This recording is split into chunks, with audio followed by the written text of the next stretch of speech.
নমো নমঃ সুপ্ৰভাতম শ্ৰীমদ ভগৱত গীতামৃত আজি শ্ৰীমদ ভগৱত গীতাৰ অক্ষৰ ব্ৰহ্মযোগ নামৰ অষ্টম অধ্যায়ৰ চতুৰ্থ সংখ্যক শ্লোকভাগী হৈছে এনেধৰণৰ অধিভূতং ক্ষৰো ভাৱঃ পুৰুষস্যাধিদৈৱতম অধিযজ্ঞোহমেৱাত্ৰ দেহে দেহাভৃতাং বৰা। এই বিশিষ্ট শ্লোকভাগীৰ বক্তা হৈছে শ্ৰীমদ ভগৱত শ্ৰীকৃষ্ণ।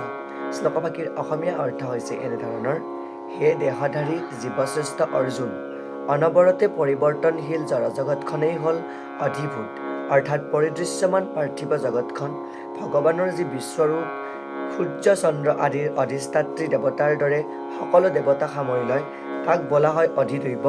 আৰু পৰমেশ্বৰ ময়েই পৰমাত্মা ৰূপেও প্ৰতিজন দেহধাৰী জীৱৰ হৃদয়ত থাকোঁ, আৰু সেয়েহে মোকেই বোলা হয় অধিযজ্ঞ বা যজ্ঞৰ গৰাকী বুলি কোৱা প্ৰসংগত ভগৱান শ্ৰীকৃষ্ণই সখা অৰ্জুনক অক্ষৰ ব্ৰহ্মৰ লগতে অধিদৈৱ কি আৰু এই অধ্যাত্ম কি, লগতে যজ্ঞৰ অধিকাৰী কোন আৰু যজ্ঞৰ অধিযজ্ঞ কি এই বিষয়ে জ্ঞান দিয়াৰ প্ৰসংগত এই অধিদৈৱৰ নামৰ বিৰাট পুৰুষটোৰ যি ধ্যান কৰা ৰূপ বা বিশ্বৰূপৰ যি স্বৰূপ, সেই স্বৰূপৰ লগতে এই বিৰাট পুৰুষৰ চৰণ যুগল হ'ল পাতালৰ গ্ৰহমণ্ডল, চকু দুটা হ'ল চন্দ্ৰ আৰু সূৰ্য হ'ল মস্তক, আৰু এই ঊৰ্ধ্বলোকৰ গ্ৰহপুঞ্জৰ দৰে এই ভাষ্যকাৰে এইখিনি কথা উল্লেখ কৰিছে।